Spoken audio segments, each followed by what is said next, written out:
So wala nang Ay, makaya eh. Mamaya na. Next time. So wala nang ano si Inags, no? Wala na siyang saklay. So kaya niya na, ready na yan para bukas doon sa ating extreme activities bukas. So samahan nyo kami bukas, mga viewers natin. Relax lang tayo.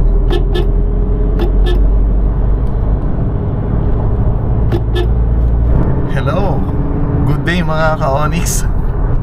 Umalis na tayo ng San Jose Occidental, Mindoro at pabalik na tayo syempre sa Calapan City.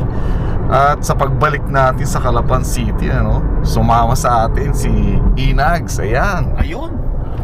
Ayos mga ka-Onyx. Magandang araw, magandang gabi. Kung nasaan man kayong araw na to. Going to Calapan tayo together with Boss Chief, Mr. Organic. Okay. Kaya lang medyo malungkot yata ang aming mahal na ina. Hindi na kasama eh.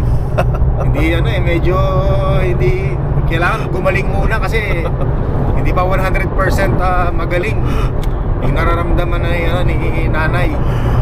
Pero gustong-gusto niya talagang sumama sa amin, parang medyo sumama ang loob niya dahil hindi namin siya isinama. Siyempre, inaalala naman namin yung health niya. Ano sabi sa'yo, Anel, ni nanay?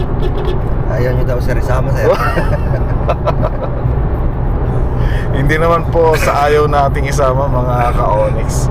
Dahil talaga sa medyo mahina pa si nanay, hindi pa nakaka-recover sa kanyang disgrasya, Tsaka medyo malayo yung biyahe na to. Dadaan tayo ng Puerto Galera, Abra de Ilog, mga bulubundukin to, tsaka medyo malubak ang daan, medyo delikado. Nakasasakyan man tayo pero makalugto dahil malubak nga ang daan.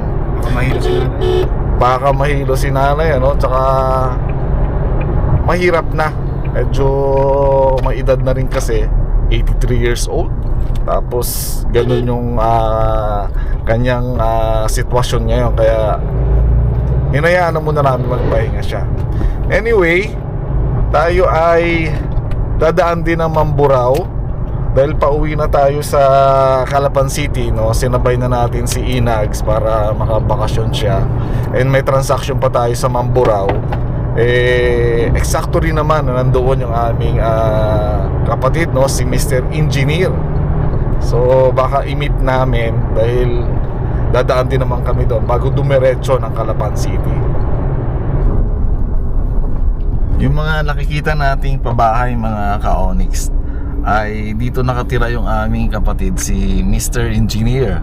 Nandito na tayo ngayon sa Mamburao, Occidental, Mindoro. Kaya lang din namin makontak si Mr. Engineer maglalaan sana kami magkakasama, Kaya lang mukhang may meeting. Kaya pangalawang poste, yung pangatlo hindi namin makita. So dito daw yung bahay niya. Nasa subdivision siya pero nasa looban lang ng highway. Dito, magmula rito, yung pinakadulo, yung may motor, kita niyo sa kanan, sa right side. May motor, di ba, na green? Ayun, yung motor na green. Sige, babaan na natin mga ka-Onyx, wala naman siya dyan, walang tao dyan. Kaya lang minsan kasi pagka napunta tayo ng Mamburao, pwede tayo makitulog sa kanya. Kaya dapat alam din natin talaga kung saan yung kanyang bahay. Babaan na lang namin para alam talaga namin. Okay. So tignan natin dito mga ka-Onyx, yung bahay ng ating kapatid si Mr. Engineer. So dito raw sa panghuling bahay, pangalawa yun. Tignan lang natin. So ito daw yon, pangalawa sa dulo, So ito yon, kung ganun. So ito daw yung bahay niya. Kaya lang wala siya rito. Kaya siguro babalik na lang tayo pagka napunta ulit tayo dito sa Occidental, dito sa Mamburao Occidental, Mindoro, para pwede tayong syempre makalibre sa tulog man lang pagka nandito tayo sa Mamburao Occidental, Mindoro. So ito daw yon. Nag-drop by muna tayo dito sa 7-Eleven para mag-coffee and of course siopaw. So favorite kasi ni Inags yung coffee, kaya masarap daw ang coffee dito sa 7-Eleven, kaya tinikman natin yung kanilang coffee dito. Saka mura. Mura pa, magkano ba? 61 pesos lang black coffee. 61 pesos na. Kumpara sa iba, 130. Maliit pa yun. Ito, large coffee talaga. Yung size, 61 pesos. Tapos, lasang-lasang yung sarap ng black coffee. Yun. Last week lang doon, no, Friday, nandito si Mr. Accountant at si Inags, nandito sila naglalakad. Yan lang, oh. Isang linggo lang yun, last Friday. Oh, last Friday. So ngayon, nandito ulit siya sa Mambuka. Bilis. Bilis na ng oras, so siguro later nito, no, baka diretso na tayo ng Abradillo and Excited? Excited? Puerto Galera. Wow. Nami, gina. Uli mo, may uli. Dito, narito na kami ngayon sa Abradillo at pagkatapos ito, diretso kami ng Puerto Galera. Salamat po. So, nag-drop by muna kami rito para mag-lunch. Yan. Okay. O sige, Aner. Order ka lang ng order, Aner, ha? Kung anong gusto mo. At meron tayong manager dito, taga-bayad. Walang problema yan. Baka sabihin na ng mga viewers ni Inags, yung kapatid niya ng taga-bayad, ngayon siya naman natin. Siya naman nating manager. Manager. So, Aner, basta kung anong gusto mo, order ka lang dyan, ha? Meron tayong manager dito. Manager. Mainit ang dandan. Kaya mga Johanix, no? So, may taga-bayad tayo ngayon. So, naghihiganti yung mga utol ni Inags, no? Siya naman. Siya naman taga-bayad. Kamera, huwag kang mahiya. Wala si accountant ngayon eh. Wala si accountant ngayon, kaya si Inags ngayon ang taga-bayad natin. Si Inags ngayon ang ingat yaman natin. So, huwag kang mahiya, ha? Basta kain ka lang. Kung ano gusto mo kainin. Bira ng bira. May taga-bayad tayo dyan.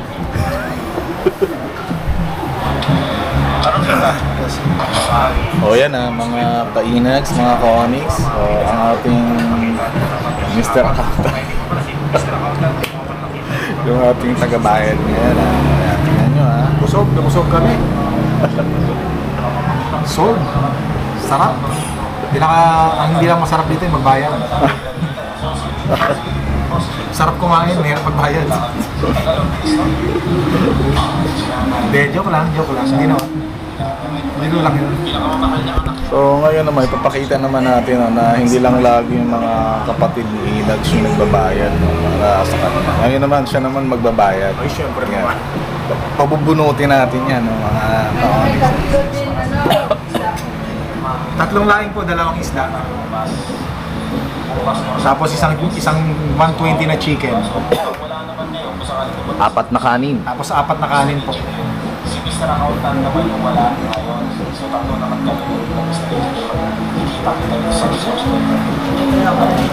Ayan na, bubunot.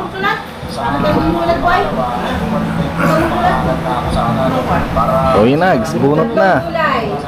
O, meron tayong tagabayad, ha.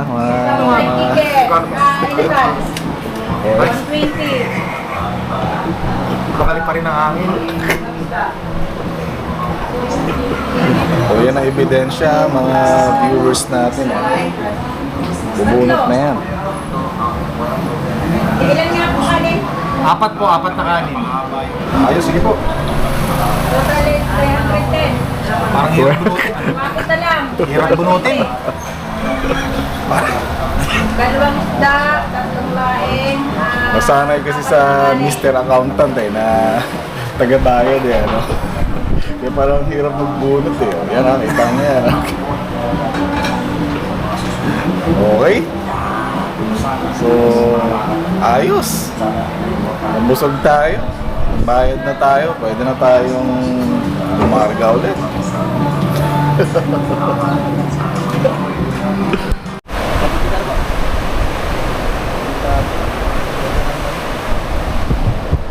Wow.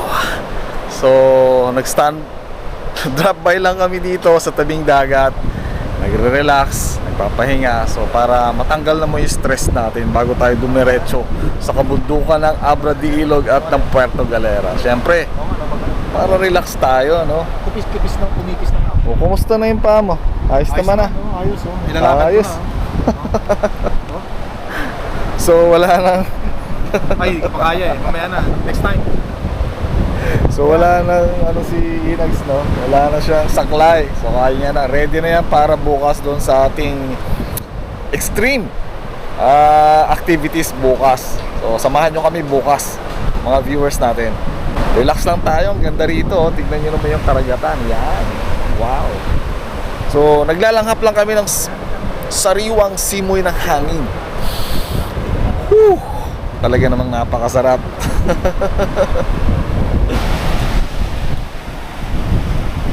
So nagpapahangin muna tayo, nagre-relax, nagmumuni-muni. So gaya ng ginagawa ni Inags, pahangin, muni-muni habang nagpapahinga tayo, no, sa tabi ng dagat bago tayo dumiretso sa ating delikadong biyahe. So tinatawag nating delikadong biyahe ito dahil medyo matarik ang daan at medyo, alam nyo na, marami at medyo magubat siya sa bundukan ng ating dadaanan. Nadaanan na natin ang Abra de Ilog Pier. So ito na yung pinaka halos dulo dito sa Abra de Ilog. At itong dadaanan natin ngayon, yung ating tatahakin, no, bundok na ito mga viewers natin. At ito yung lagi nating fini-feature sa inyo, no, yung delikadong daan. Kasi napakataas na bundok, halos walang tao. Tapos yung mga tulay niya hindi pa halos ayos, no. Last year nung finiture natin tong daan mula sa Puerto Galera going to Abra de Ilog, putol pa yung huling tulay niya. Pero ngayon malalaman natin, ano, pag dito nang galing sa Abra de Ilog, ang una nating madadaanan ay yung hindi pa ayos na tulay. So ngayon malalaman natin kung ayos na yung huling tulay dito sa delikadong daan. So tingnan natin mga viewers natin. Dati nung nakaraan ay doon tayo dumaan sa ilalim, no, ng tulay sa may ilog na halos muntikan pa tayong nabalaho. So sana ngayon naman, ano, ayos na yung huling tulay na yon. So malalaman natin yan. So nasa taas na tayo ng mga kabundukan, mga viewers natin. So sobrang taas na to. At syempre, no, first time ni Ka Inags tumawid dito sa delikadong daan. Ano bang comment mo, Inags, para dito sa Ano, talagang sobrang saya kasi hindi ko akalain na makakadaan ako sa ibabaw ng bundok papunta sa Oriental Mindoro mula sa Occidental Mindoro, no? Kala ko bangka lang yung pwede kong sakyan para makalusot ako dito sa papuntang Oriental, pero meron na pala rito.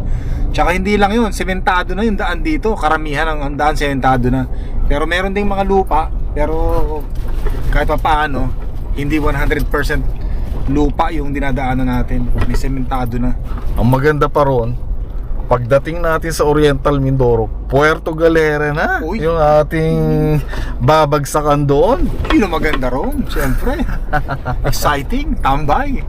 Halos nalibot natin lahat ang buong Mindoro. So, tourist destination yung Puerto Galera, no, Yes. mga viewers natin. Isa sa kilala na tourist destination sa Pilipinas ang Puerto Galera. Puerto Galera, yes. Kaya papasyalan natin yung mamaya. Dadaanan na rin naman natin eh. Bakit hindi na tayo mag-drop by kahit sandali lang? Siyempre, para Sandali lang, tagalan na natin. Pambihira naman. Nandoon na tayo eh. Tagalan na natin. ano ba kayo? First time mo ba sa Puerto Galera? Hindi, Or- nakapunta na ako sa Puerto Galera ilang beses. Kaya lang matagal na yun, way back in 2003. Napakaganda doon, gusto kong bumalik. Yan, ibang-iba na ngayon yun, no? 2003. Ngayon ay 2026. 23 years ago. So, ibang-iba na ngayon ang Puerto Galera, no? Mula noong 2003 kung saan nanggaling si Kainag sa Puerto Galera. May part pa siya na mahirap na daan talaga, pero tignan nyo, no? Nakaka-enjoy dumaan dito Dahil talaga naman puro kabundukan, halos walang kabahayan na makikita at napakaganda ng tanawin. Ang ganda ng bundok, ang ganda ng mga dagat na makikita natin sa baba. Ayan, oh. Wow. So lalo na kung masemento na halos lahat ito, ano, talagang may enjoy natin at marami na talagang daraan dito. So ito mga viewers natin, no, ito na yung sinasabi natin pag galing tayo ng Puerto Galera, ito yung huling tulay. Wow, ina-expect ko tapos na ito, no. Ina-expect ko dito na tayo dadaan. Ayun, no, kita nyo dyan siya dapat tayo dadaan. Halos tapos na rin siya pero may mga finish pa para makadaan. Kaya sorry tayo ngayon, ano, may experience ni Inags na dumaan dito sa ilog. Ayan, no. Wow, exciting ito. Mahaba pa pala yung gagawin doon, mga viewers natin. Ayan, no. Dahil hanggang doon lang yung tulay, oh, kalahati pa lang. So itong portion na to, nung tag-ulan, nung dumaan kami rito, no, dito kami muntikan na balaho. Mabuti na lang 4x4 yung dala natin, kaya kahit paano talagang nakatawid pa rin tayo. Yan, no, saan nyo yan, delikado yan, no, parang babaon tayo. Naku, oh. Kaya siya. Kayang-kaya naman kahit paano. Pero nung huli kami nagpunta rito, ano, talagang nabalaho kami. Mabuti na lang sinet up, no, ni Aner yung na 4x4 na yung gamitin niya, kaya nakaahon kami. So yan, pag ahon natin, ito idadaanan natin ganyan pa rin kataas. Sorry to say mga viewers na hindi pa rin talaga nung ka-accessible yung daan dito, na ina-expect natin, no, matapos na yung huling tulay. Pero siguro isang taon pa bago matapos yung huling tulay na yun, no, kasi mahaba pa, kalahati pa yung gagawin, ano. Kaya siguro pag tag-ulan medyo mahirap din dumaan dito, malubak. Kaya hindi pa siya ganun talaga ka-convenient. Tsaka kung 2x4 ang sasakyan, baka medyo alanganin pag tag-ulan. Pag tag-init, siguro kaya naman gaya nito. Ayan, ganda ng tanawin, no? Wow, grabe.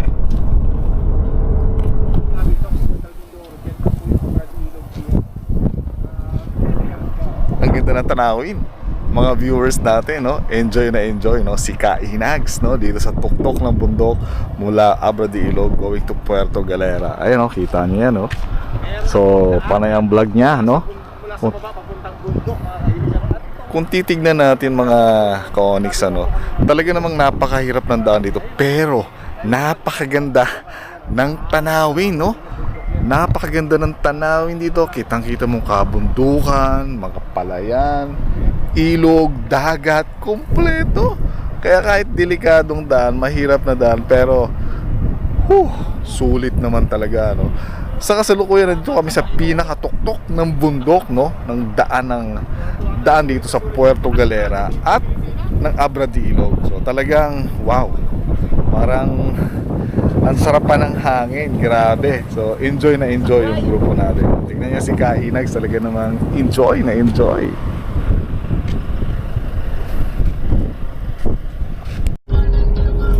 Okay, ito na yung pangalawang tulay na dadaanan natin. Medyo matarik lang rin talaga ito, ano? Kaya dapat dito dahan-dahan lang rin yung pagmamaneho natin, no? Tsaka medyo malubak rin talaga siya, no? So dito medyo hirap talaga yung mga sasakyan pagkagaling ka, lalo na sa baba, o paano ka dadaan dito. So dati nung hindi pa ayos yung tulay na yan, dito rin kami dumadaan, ano, dito sa baba, paakyat doon sa kabilang kalsada, kabilang pangpang. Pero ngayon ayos na siya, pero napakatarik lang talaga, kaya dapat dahan-dahan. Ayan. Pero napakaganda ng mga tanawin dito, yung ilog niya, no? Ang ganda. Ang linaw ng mga tubig. Saka yung mga tanim niyang puno, no? Mga kamatsili halos pare-parehas, oh.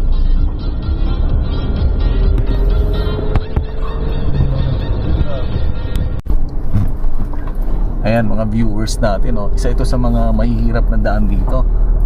Napakalubak ng daan, then napakatarik niya, no? So kaya dapat pag narito, aray ko po, dahan-dahan lang tayo, ano.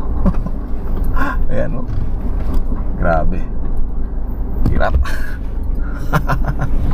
Hirap ng daan natin dito. Pero overlooking siya, napakaganda ng dagat niya, oh. Yan, oh. Wow. Sobrang tarik nga lang talaga. Grabe.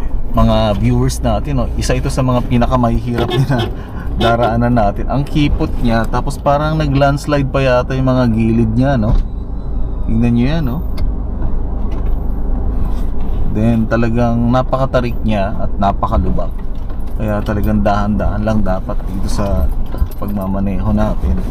Ang mahirap nito, mga ka-Onyx, kung may kasalubong tayo pataas, kasi parang one way na lang siya, no? Nung huli kami dumaan dito, malapad itong daan na to. Kasya yung magkasalubungan yung dalawa. Pero ngayon hindi siya pwede magkasalubungan, ano? Kasi nga kumipot yung daan dahil nag-landslide yung magkabilang bundok. Ito na pala yung ano, no? Pangatlong tulay kung manggagaling tayo ng Abra de Ilog. Grabe. So dahil doon sa dalawang magkasunod na bagyo na nangyari dito na last November, December, hindi lang dalawa halos sunod-sunod Ayan, yung nangyari puro landslide. Kaya yung malapad na daan ito, isa na lang ang kasya. Bukod sa isa na lang ang kasya, ganun pa siya kalubak at kahirap ang daan. So nakalampas na tayo dito sa pangatlong tulay. Huling tulay na lang yung daraanan natin. At ayun, malapit na tayo sa White Beach ng Puerto Galera. Yan. Ito na. Ito na mga viewers natin, ang huling tulay mula Abra de Ilog going to Puerto Galera. Ayan, oh, dati sa ilalim din kami dumadaan ito. Pero ngayon ayos na siya, oh. Yan. Ito raw ang pagitan ng Occidental at Oriental Mindoro. So pagtawid natin dito, meron pa Occidental Mindoro pa yung nakalagay, oh. Pero talaga sarap pagitan talaga. So paglampas natin, Oriental Mindoro na. Ang lalim din ito mga viewers natin, oh. Pero tanaw na tanaw yung karagatan. Wow, ang ganda. Pag hinto ka dyan sa Oriental, medyo pakibagalan mo. Okay. Oriental na ba yan dito? Sir. Titikit tayo, sir. Tignan natin, oh. Titikit tayo dito, sir. Sige. Ano nakalagay? Barata niya sa Occidental maganda. Mindoro. Oo. Saan Oriental? Okay. Wala dito sa